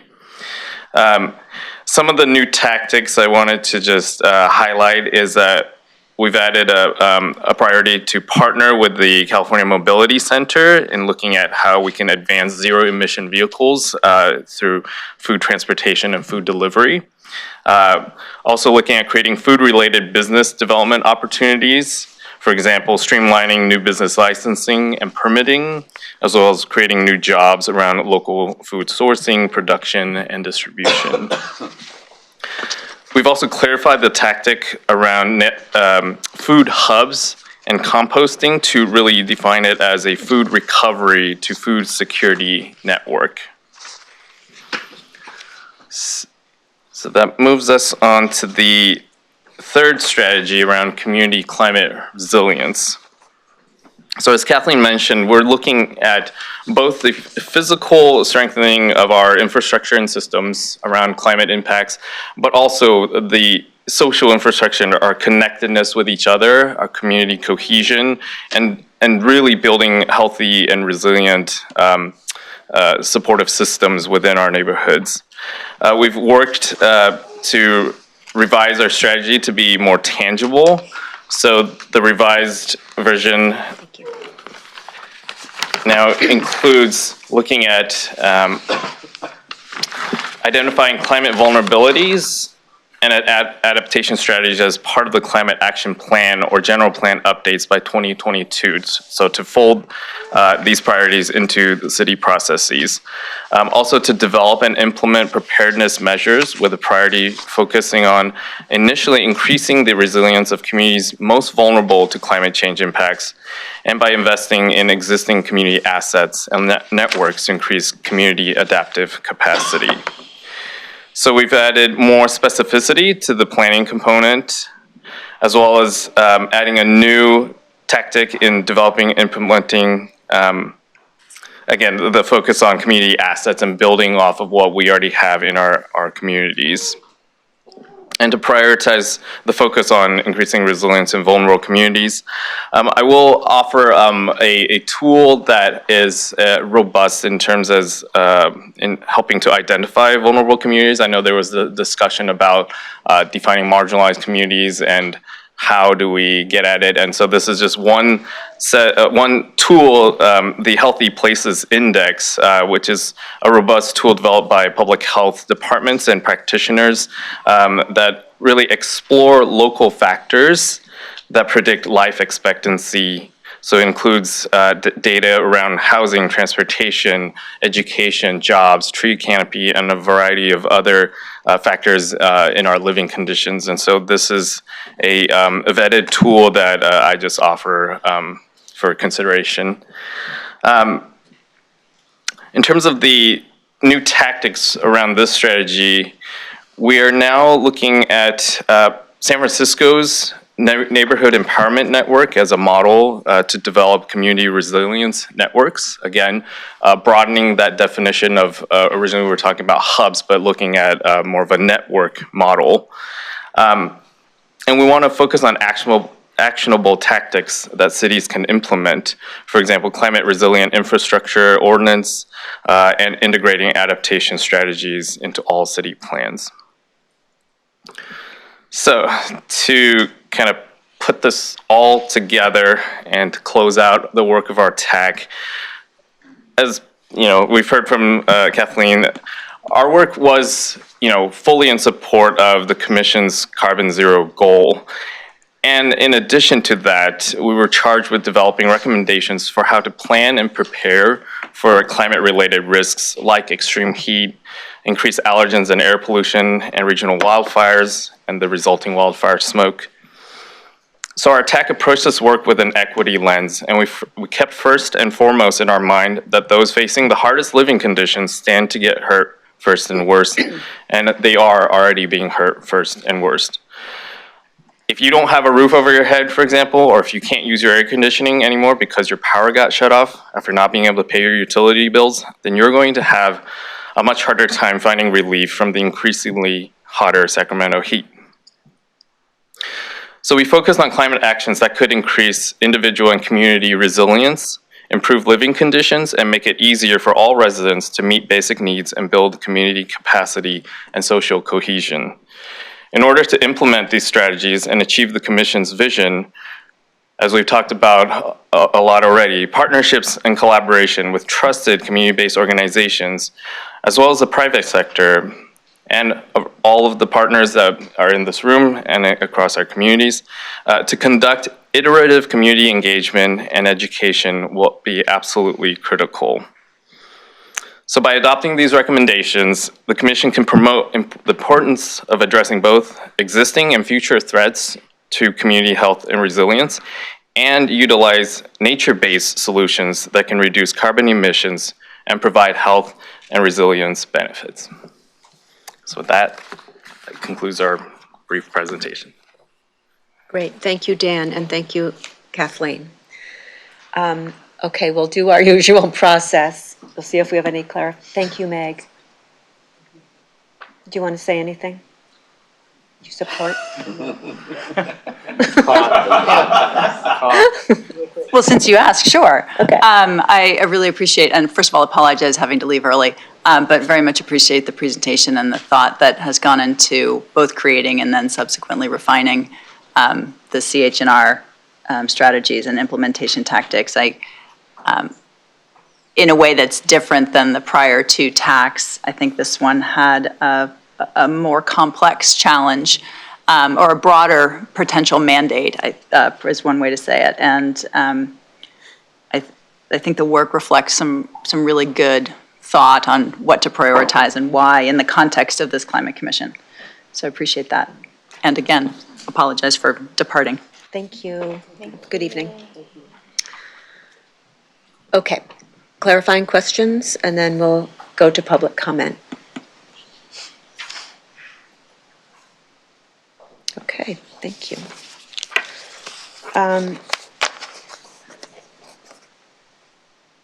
I had one. Well, it's on an implementation tactic. Should I skip it?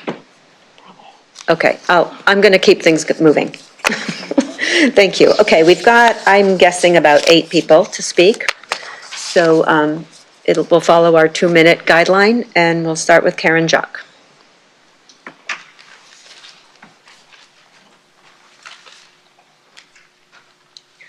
Good evening, Commissioners. Karen Jock, representing Trees for Sacramento. And we would like to really express our appreciation for the work that's been done. This is an excellent piece overall, and we just have some small comments. First, I want to say that we particularly appreciate the emphasis on equity, because there has not been equity historically with urban forest, with greening of neighborhoods and neighborhoods left without those resources.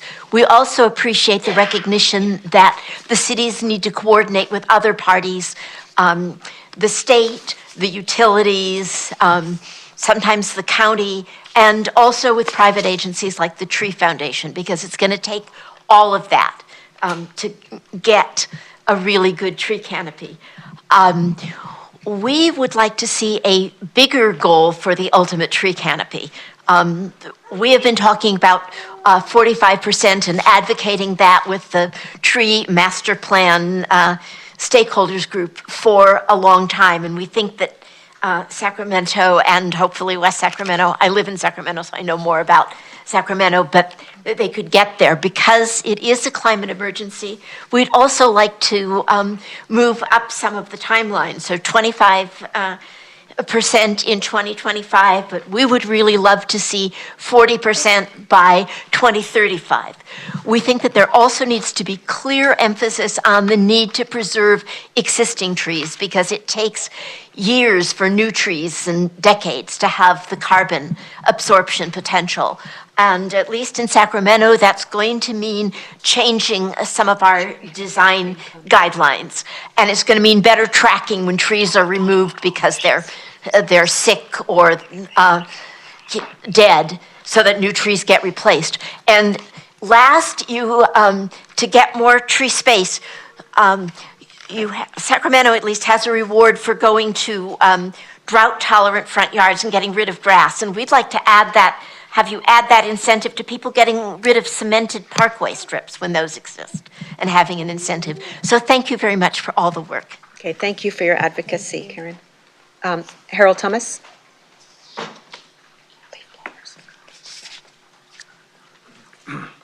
Thank you. When 2030 arrives and we have 94 days over 90 degrees, all of our hopes, desires, wants, likes, foundational principles, and climate action plans will have mattered less than our actions. And it's the actions that will count today and in the councils that follow. So focusing on recommendation number 1, item 6, the zero emission landscaping equipment, which is something that can be done easily and cheaply. Why is it that municipal governments are not required to adopt zero emission landscaping? And could one of you make an amendment to today and ask that the private sector, which is already subject to item 6, be the municipal governments be added into that duty? And again, that would be an action that could be done immediately, and it's less expensive, $300 a battery for a string trimmer. And we could begin to take 2-stroke motors off the backs of our landscape people and take the health effects of breathing 2-stroke motors from the Mexican gardening crews that go about and reduce the carbon that is burned by 2-stroke motors on the backpacks. The city does it, and private sector does it, and we can change it now. Thank you. Thank you. Do you want to clarify? Yes. Yeah, thank you. Thanks, Kathleen. Thank you, Hal. So this probably was lost in the shuffle of multiple edits because the original language that we proposed absolutely had government making changes to their contracting such that, city employees and or any government contractors would be using zero emission equipment. So yeah, I remember that from last time as well. Madam Chair. Yes, but I do want to clarify we're not voting on those. Yeah, just because we're on that, there is a Mo Better Coalition organized by Kim Alexander, and we're working on that for our city already. So I would be supportive of ensuring that that's included. I can't speak for anyone else. Okay, great. So the commission's voting only on the top-level strategies, not on the implementation tactics, but based on what Kathleen just said, I assume the report will reflect the public sector as well as private, because that's your intent. Yes? Okay. Thank you for pointing that out. Dr. Ricky Green? He's not here. Do you know if he's coming back? Probably. Okay. Mary Kimball?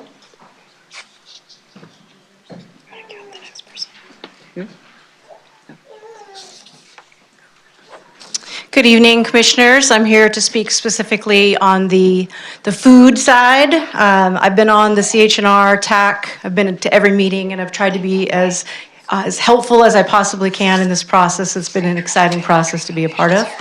I am the most excited, though, about really 4 of the implementation tactics within the food security, food access, food systems piece. Number 6, number 4, number 2, and number 1. Number 6, in terms of adding more urban farms, it's interesting because we're here and West Sacramento has the most urban farms per capita. of any city in the region. They've done a great job, they've been the leader, but that also means that we have a lot more room to grow, literally. And Sacramento has many places to have urban farms, and we need to incentivize that and remove the barriers. Number 4 and number 2, really on the food waste piece, you heard this earlier, 31% of the 40% of our food waste in the United States is at the retail and consumer levels. So it's high time that we take major action on the food waste piece. We have done that at the state levels. It's time to do that also at the local levels. And it's definitely time to do a food recovery and food security network. This is happening all throughout the country. Sacramento and West Sacramento definitely need to get on this same opportunity. And finally, with number 1, those of us that have been working in agriculture for a long time have been working on local procurement for a long time as well. This number, in case you're wondering, right now, it's only 2% of our food that is eaten here in the Sacramento region is produced here in the Sacramento region. That's a 5-county radius. That was done by SACOG, by Ruck's project about 6 years ago. So these are big numbers, but we can absolutely do them, and there's someone here to talk to you more about how that's already happening, and that is why I'm really excited about number 1. Great, thanks for being here. Next is Kelsey Netterbird, and then Glenna Trochet.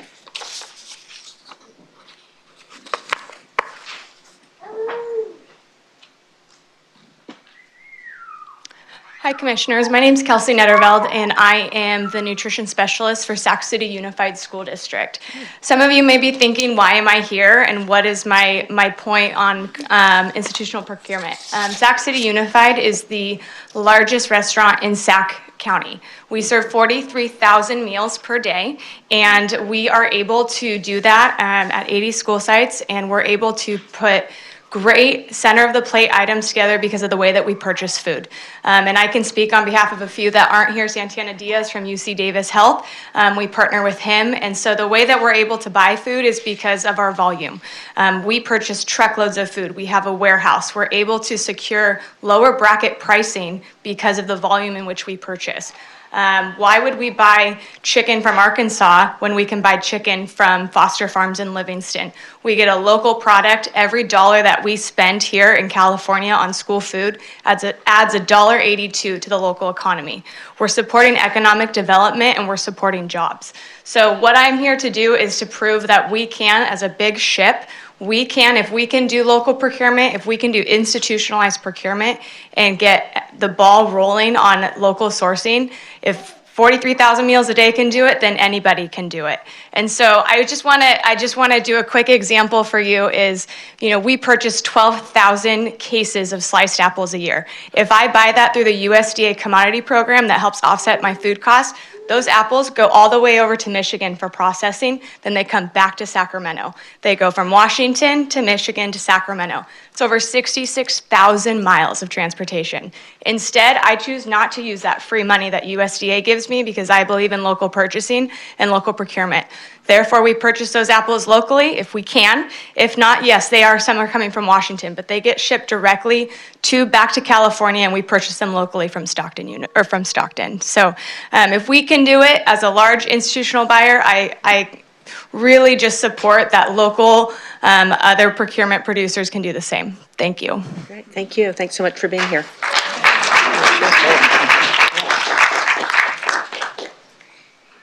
Glenna?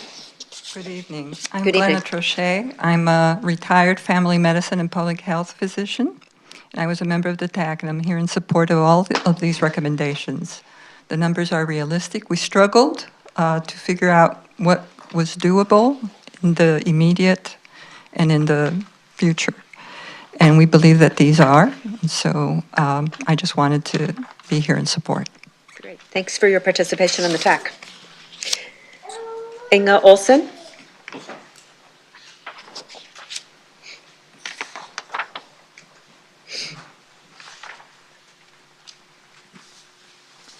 I really appreciate your expediting the timeframes. I think that's really important, and the integration and the prioritization of the marginalized communities and poor communities and communities of color. Just had a question: were wildlife corridors considered?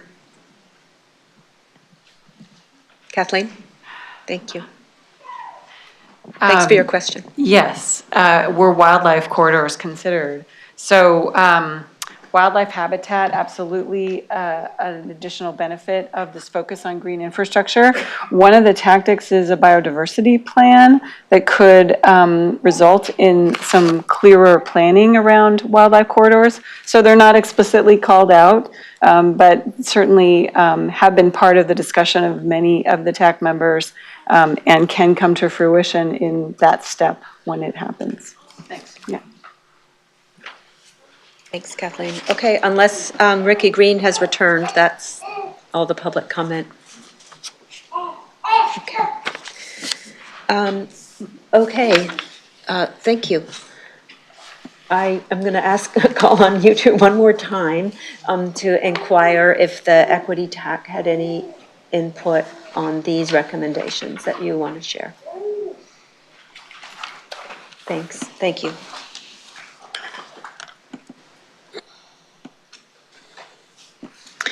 So the feedback that I was getting from the equity tax, and I attended all of the meetings and the follow-up calls, was that they thought that this last iteration of the CH&R recommendations did speak more to what they were trying to get across. I remember the equity tax spending a lot of time, particularly on number 3 with community climate resilience, and there was a lot of robust discussions about defining resilience and what it means, whether or not it's just reacting. Once again, that theme of are we reacting to what's being done to us, or are we given the tools that we need to adapt and thrive amongst climate issues, and then also focusing on communities that are most vulnerable. And in that piece about communities being most vulnerable, that discussion again coming up about making sure that those communities are a part of the discussion about how we implement these tactics. That it's not, once again, here's the model that we're going to give you that you should use to do your disaster preparedness plan. But like, let's ask people with disabilities what they need in their disaster preparedness plan. Let's ask, communities of color what they need in their disaster preparedness plan, as an example, and let them be the crafters at the table in every step of the process. So that is what I heard, and I invite my colleagues who were also present to say what they heard. Stephanie, is anyone else there? Okay, thank you. And just to explain, Jackie Cole, who has usually been kind of the coordinator of this input, was unable to attend this evening, so that's why I've been putting Stephanie and April on the spot to report back. Okay, great. So we're ready for commission discussion or a motion? Motion to approve. Okay, is there a second? I'll second. The battle in Choose. seconds. We'll take Arlen on that. I saw him first. Okay. Discussion. We'll take Lori and then Arlen. This one's on. Oh. I'm talking through two sides.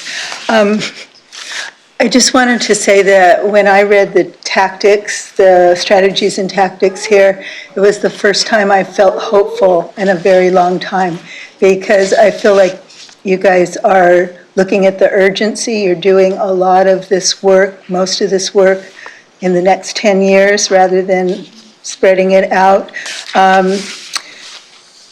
There's not a lot hopeful right now with emissions going up, and the fact that you're looking at building community as one of the solutions rather than all of us being in our little shelters fighting everybody else. If we can build that community of resilience where we help one another, that we know one another, we care about one another, that's going to take us a long way to solving climate change. So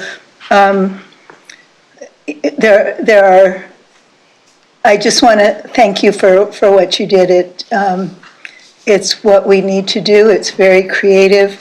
I can't wait for that biodiversity plan. As a biologist, I was worried about corridors too, and just looking at all the open space as one big area and how we can help keep those 50% of wildlife species from going extinct. And I think we have some opportunities here.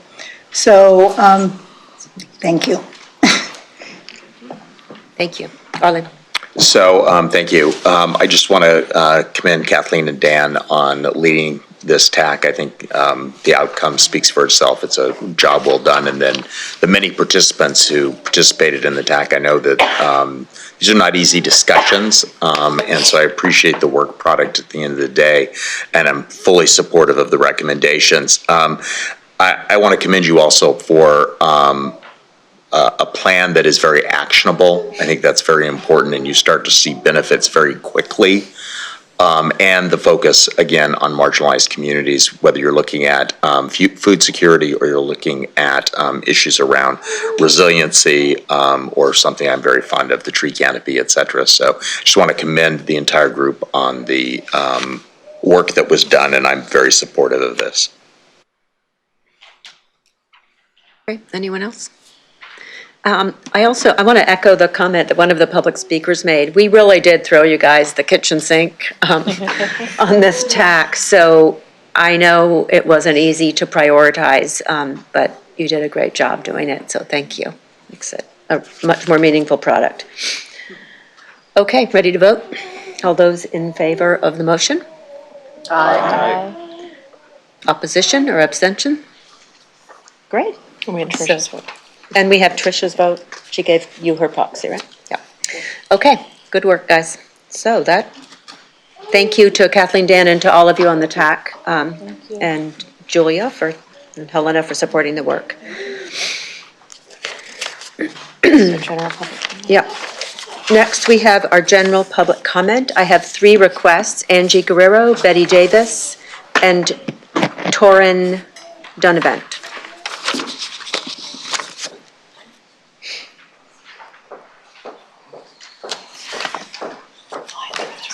Flying through it. Yeah. Good evening, Commission. I'm Angie Guerrero. I'm here on behalf of the Sacramento Workers Benefit Council. I spoke on December 2nd, so you've heard some of what I want to say, but I was only given 60 seconds to speak, so I will reiterate the 3 demands that the Sacramento WBC has met, discussed, and decided to advance. Demand 1, we demand that you act to ensure 0 utility shutoffs for anyone with a household income at or below 300% of the federal poverty line starting January 1st, 2020. Demand number 2, we demand that you pass a resolution to define living wages as well as living income as the actual amount needed to pay for the cost of housing, including home utilities, phone, transportation, clothing, household goods, medical, dental, optical care, school supplies, and other educational-related expenses. We demand the right to living wages for all workers. We demand that both Sacramento city governments only give government contracts that provide living wages, as I have just defined, and prioritize employment from among the residents of Sacramento's and West Sacramento's low-income communities.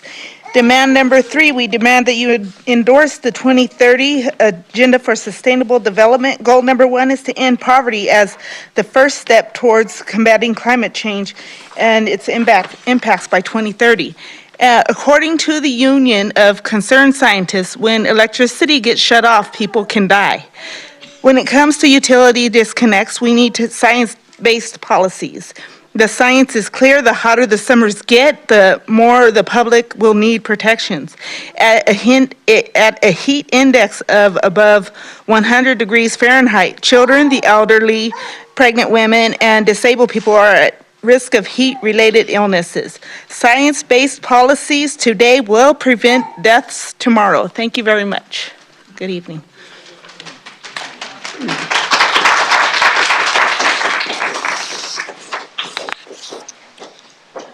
Ms. Davis?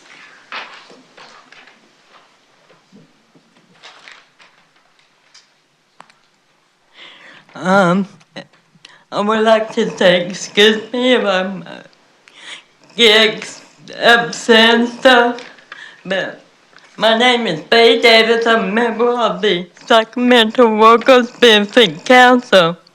I'm endorsed the 3 demands of the Workers Benefit Council. If we don't have living wages or the living income, we definitely cannot afford rent.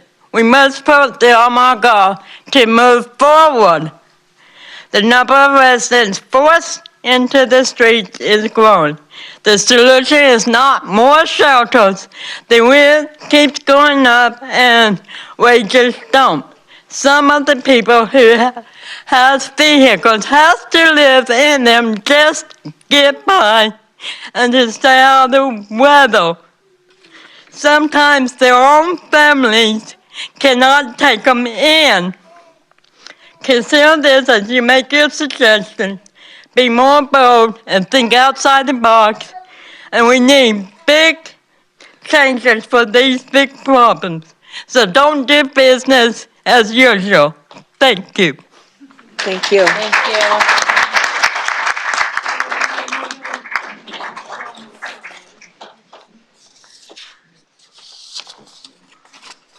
Takes a lot of courage to speak up. Torrin Donovan? I actually intended to speak on item number 4, but I checked the wrong box, I guess. I'm Torrin with the Sacramento Tree Foundation, or the Greater Sacramento Tree Foundation, or the Sacramento and Yolo Tree Foundation. We're happy to do work wherever we can, and we really appreciate the years and years of support that we've gotten from every agency that's represented as a part of this group, and certainly the hard work of the TAC facilitators. It was great for us to have the opportunity to come up with a hard number like 550,000 trees. We believe that that would achieve the 35% canopy, which would, take a bite out of the impacts that we're feeling now, and we will continue to feel. But I do want to make sure that people understand that this is a relatively small step that can be taken. When the Tree Foundation first partnered with SMUD on the Sacramento Shade Program, we distributed about 30 to 40,000 trees a year. And to achieve the goals that we set forth, we would need to just do that in 15 years. And so I think there are 2 things we can talk about, which is accelerating the plan, but also thinking about more radical solutions. The need is to focus on under-canopied communities, and if you talk to city leadership or folks in throughout the city, there isn't public space to plant trees. Certainly the Sacramento Shade Program funded by SMUD provides the opportunity to focus on private space, but we also need to think about providing tree care to underserved populations, funding that on behalf of people, giving people incentives to water trees in their spaces, and certainly lots and lots of engagement. And so, while this can be a relatively small step forward, given the track record, I think we need to think about paradigm shifts in the way that we go about it to really achieve the needs that we have, taking communities that have 10% canopy coverage like South Sacramento and getting it to the 35% canopy coverage that Land Park already has.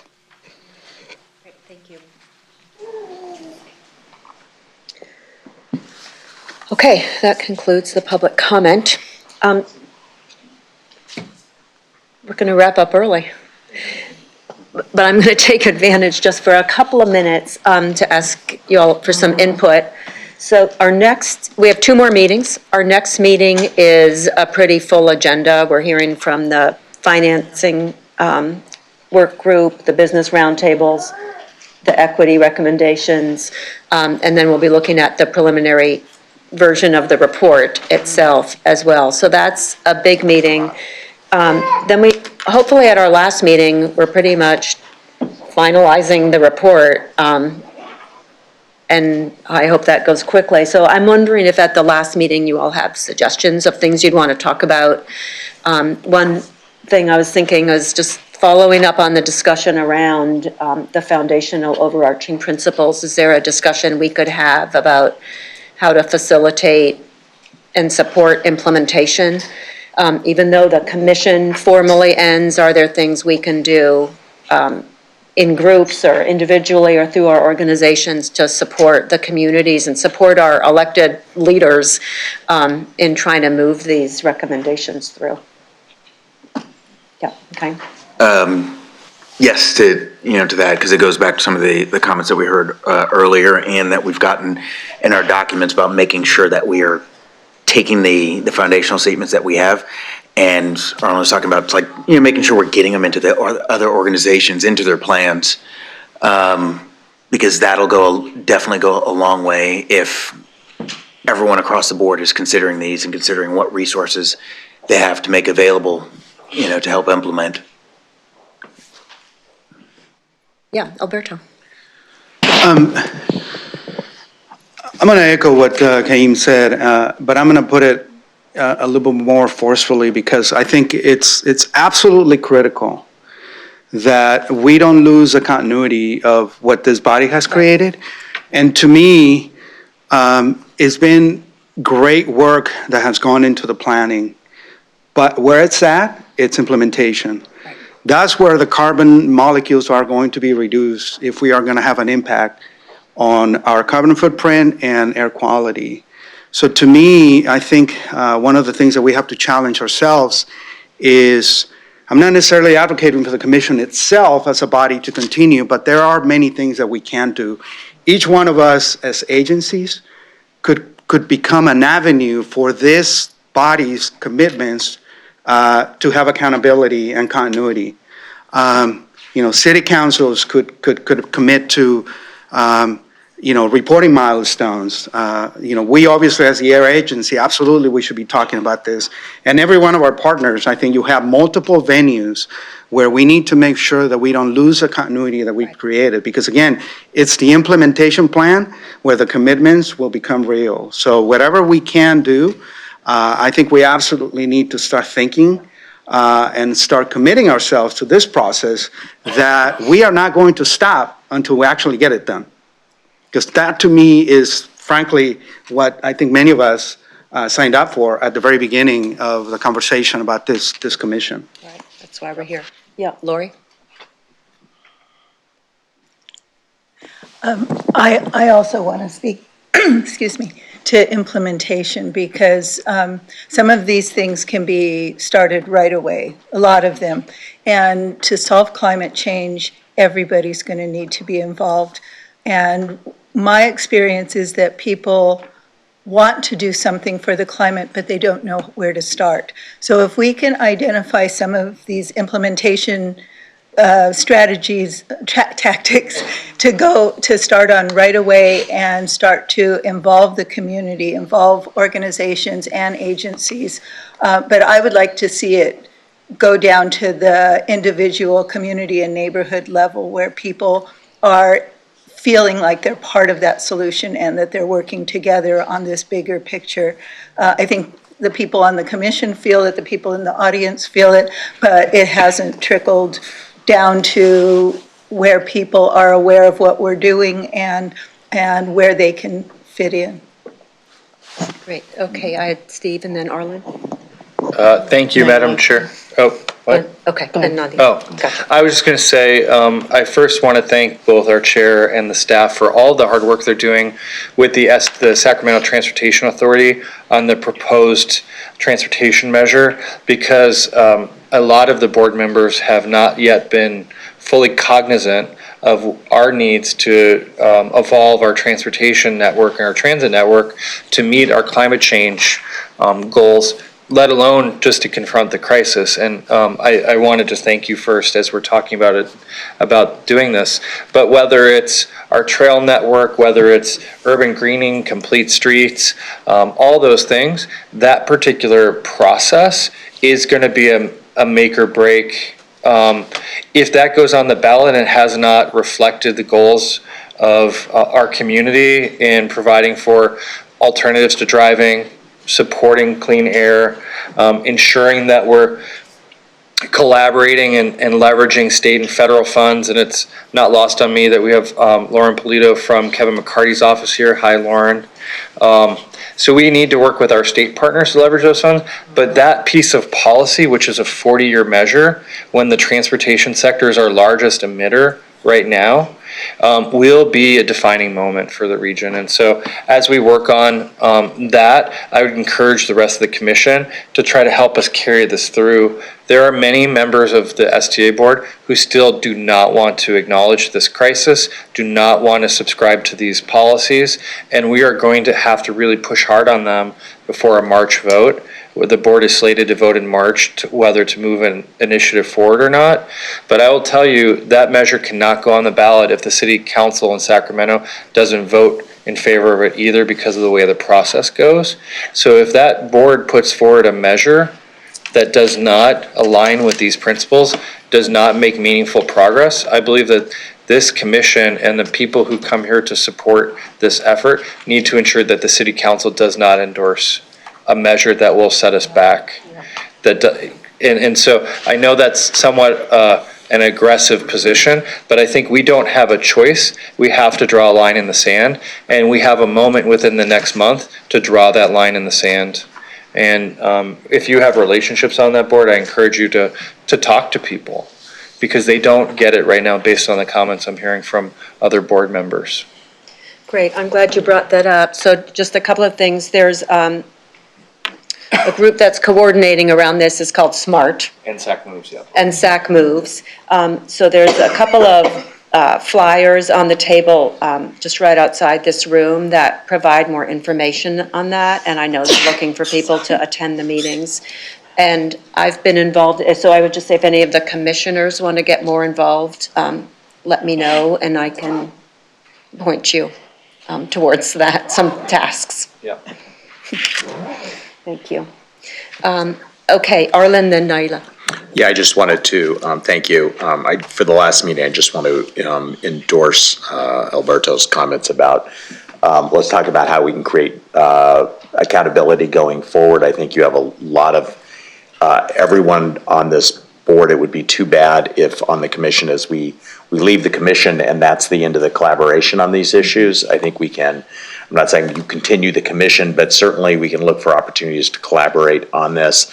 I think the foundational principles, I think, are instructive to all of us as we think about even how we're moving forward with our business operations around these issues. But what would not be a great idea is to take those foundational principles and then slip back into silos as you're planning, because I think clearly if we're working together in a collaborative fashion, I think we can move things faster than we otherwise could if we're each doing it in our own silos. So I would encourage all of us to continue to stay connected and look for opportunities for the organizations we represent to collaborate on this on the implementation measures going forward. Thanks. Naila? So I think for the last meeting, I would like to see us have a discussion around what robust community engagement could look like when we talk about implementation. And I know we may not have enough time to do that, but start to go into defining what we mean by community engagement and what we mean by equity, and implementing that into different agencies and around.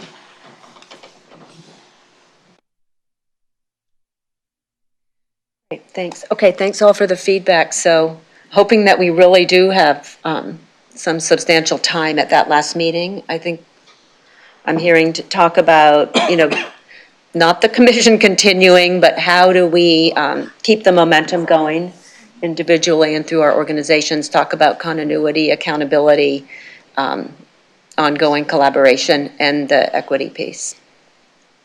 So we'll figure out how to put something together. Thanks. Along the same lines, I want to remind the audience and the public members, it's so great that you come here and we really appreciate your input. I encourage you also to be going to your city elected leaders and talking to them about these things as well, because they're the ones who have the authority and jurisdiction to truly implement. So with that, I want to thank everyone for being here, the public, the commissioners, the TAC.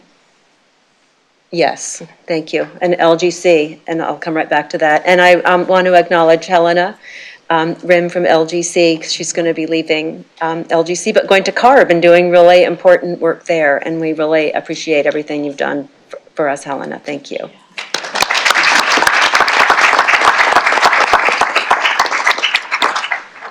Kate reminded me, I wanted to mention that April 22nd is Earth Day. We have another meeting before that, but I don't know if West Sac is doing something, but I know that the mayor's office in Sacramento is planning to put together an event, hopefully showcase some of the recommendations out of the commission, and we'll be looking for commissioner involvement in that, so. More to come on that. Yes, Lori?